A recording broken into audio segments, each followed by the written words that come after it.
Eccoci qua ragazzi, salve a tutti, bentornati sul canale e benvenuti in questo nuovo contenuto con le ultime in casa Napoli per quanto riguarda gli infortuni e i rientri, perché slitta, a quanto ci fanno sapere, il rientro in campo di Di Lorenzo. Rachmani invece dovrebbe risultare tra i convocati per il prossimo match. La situazione Vergara e Neres, facciamo il punto totale della situazione passando poi per l'esito della prima udienza per quanto riguarda il processo per falso in bilancio, mettiamolo però tra virgolette questo falso in bilancio per la situazione Osimhen-Manolas che il Napoli comunque si porta avanti da un bel po' di tempo, e Conte che non ha gradito le dichiarazioni di Aurelio De Laurentiis dagli Stati Uniti. Ci arriviamo, facciamo il punto della situazione insieme, fatemi sapere la vostra qui sotto nei commenti, se vi va iscrivetevi al canale attivando la campanellina e se vi piace il video un bel like, fa piacere al sottoscritto e come sempre diamo una mano all'algoritmo. Partiamo dalla situazione rientri e infortuni, così diciamo non ci soffermiamo tanto e passiamo a ciò che ci interessa, l'esito dell'udienza e questa zizzania tra diciamo Conte e ADL che vogliono mettere i giornali, ma ce la siamo tirati noi questa situazione, ma ci arrivo a quel punto. Il Napoli continua a lavorare in vista della sfida contro la Lazio dell'ex Sarri, tra assenze ancora da segnalare per Antonio Conte. Come riportato dal Corriere dello Sport, Rachmani è vicino al rientro in campo. Ieri sera ci hanno fatto sapere che Rachmani dovrebbe risultare tra i convocati per quanto riguarda la partita con la Lazio, mentre ci sono ancora altre situazioni che necessitano di altri giorni per il recupero. Ci vorrà ancora tempo per Giovanni Di Lorenzo, fine aprile ci dicono, per ritornare arruolabile in gruppo e quindi tra i convocati, così come Neres e Vergara, maggio iniziato se non qualche settimana dopo. Per il capitano ci avevano detto qualche giorno fa Di Lorenzo sta recuperando, magari torna con la Lazio addirittura prima del Parma, stanno bene eccetera eccetera. Ad oggi invece torna a fine aprile se tutto va bene, quindi questo è il punto sulla situazione infortuni e rientri. Ma noi diciamo che ci abbiamo fatto l'abitudine quest'anno nel leggere una notizia una settimana fa, rientra la partita col Parma, poi diciamo non rientra tra i convocati e lo vedi 4 settimane dopo. Qualsiasi infortunio che c'è stato in casa Napoli è stato gestito dal punto di vista mediatico così. Detto questo, Antonio Conte non ha gradito le parole di Aurelio De Laurentiis che in qualche modo hanno violato il loro patto del silenzio. Lo scrive l'edizione odierna del Corriere della Sera sulla reazione del tecnico alle interviste rilasciate dal padrone nel suo viaggio negli Stati Uniti. L'allenatore del Napoli, fuso permettendo, legge e rilegge, intuisce che il patto del silenzio è stato violato ed è una mossa che non gradisce. Viene chiamato allo scoperto dal proprietario del club, accade perché è lui ad aver fatto la prima mossa sulla candidatura in nazionale. Alle parole post Milan, se fossi un presidente federale mi prenderei in considerazione. Ci ha messo sì una toppa chiarendo che nessuno mi ha chiamato né mi sono proposto, ma il ruolo di CT lo lusinga. Ritenga possa essere una ripartenza felice e di gran prestigio, si legge sul quotidiano. Allora, il presidente non ha fatto praticamente niente per mettere zizzania, anche perché torniamo sul mio di canale nella partita dopo il Milan, nel post partita che abbiamo fatto il giorno dopo.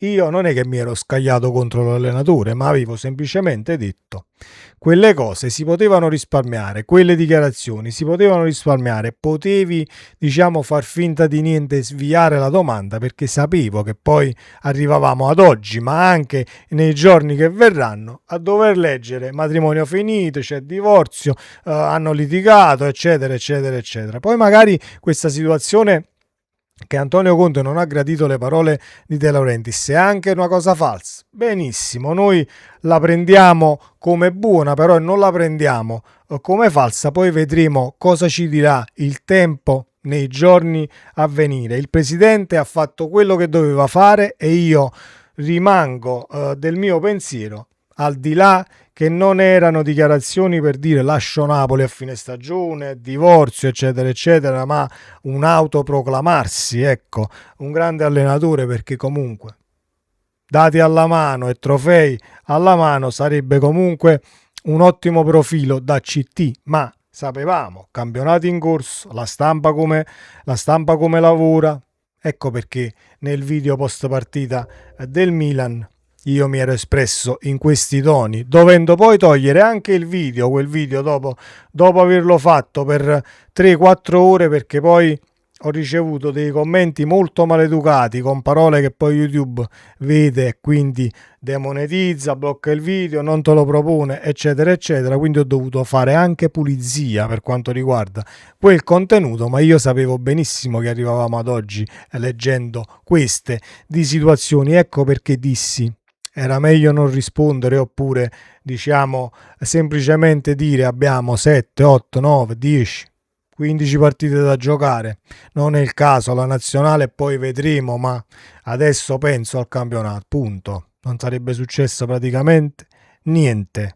Che poi il presidente ha parlato e il presidente ha tutta la ragione del mondo nel parlare. Punto primo, perché sono 2 anni che sta zitto e diciamo ingoia anche bocconi amari, secondo me. Punto. Secondo, non ha detto praticamente niente di sbagliato. Si vuole andare via, si vuole cambiare area, benissimo. Facciamolo quanto prima e decidiamoci quanto prima cosa si vuole fare, perché il Napoli e la vita del calcio Napoli stesso va avanti e continua. Prima si arriva ad una conclusione, prima ci mettiamo diciamo a riparo, tra virgolette, se la vogliamo mettere così, per quanto riguarda il prossimo allenatore. Questa è la situazione al momento. Vado a riprendere l'esito della prima udienza per il processo falso in bilancio, la situazione Osimhen, Manolas e quant'altro.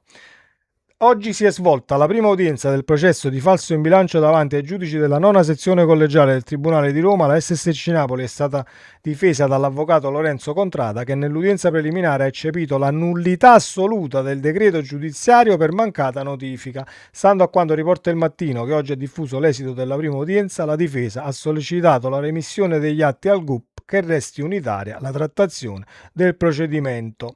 La prossima udienza è stata fissata per il 20 maggio 2026, quando il PM Lorenzo Del Giudice dovrà rispondere alla richiesta dell'SSC Napoli, per il momento ritenuta fondata. Se venisse confermato, il processo sarebbe affidato ad un altro GUP e ripartirebbe da una nuova udienza preliminare. Il Mattino fa anche sapere che sia Osimhen e Giuntoli saranno chiamati a testimoniare nel processo. Cosa rischia il Napoli? Perché questo è quello che ci interessa e questo è quello che dobbiamo metterci assolutamente nella testa, anche quando ci vengono poi per strada, stai bevendo un caffè, ladri, a voi non vi hanno dato la Serie B, a voi non vi multano, a voi non vi penalizzano, eccetera. Ecco perché dobbiamo metterci bene diciamo in testa cosa rischia il Napoli. La SSC Napoli non rischia nulla sportivamente parlando, perché il club e il presidente De Laurentiis sono stati già assolti dalla giustizia sportiva federale. Questo processo li vede imputati invece di fronte a una giustizia ordinaria.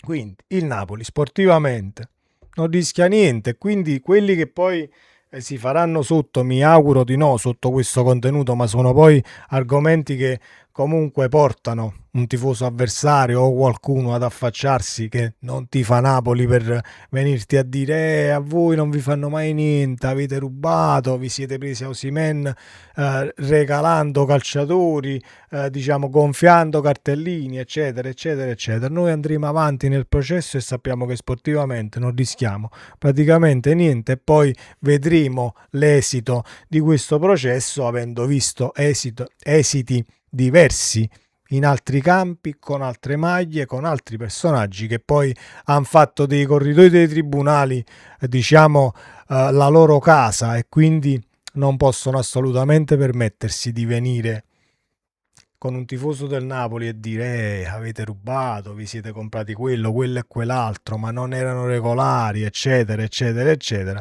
Tant'è vero che il Napoli è stato fermato per quanto riguarda il mercato gennaio scorso, per una situazione che poi è stata completamente cancellata, abolita, eliminata, rivista, mettiamola così, a marzo, con le regole che poi diciamo sono state riviste, le situazioni riscritte tra virgolette. A marzo il Napoli non avrebbe avuto alcun blocco, perché il patrimonio che poi hai da parte a gennaio non contava, a marzo invece si è deciso di farlo contare, quindi non avresti avuto i paletti, avresti potuto tranquillamente, senza fare la corsa alla cessione, senza fare la corsa a cedere Noalang, a trovare diciamo la sistemazione per Lucca, per risparmi il cartellino, i 6 mesi, quindi risparmio qui e posso fare entrare quell'altro, hai dovuto fare un puzzle immenso per quanto riguarda la situazione di gennaio. Ci sei anche riuscito perché comunque hai portato Alisson, hai preso Giovane,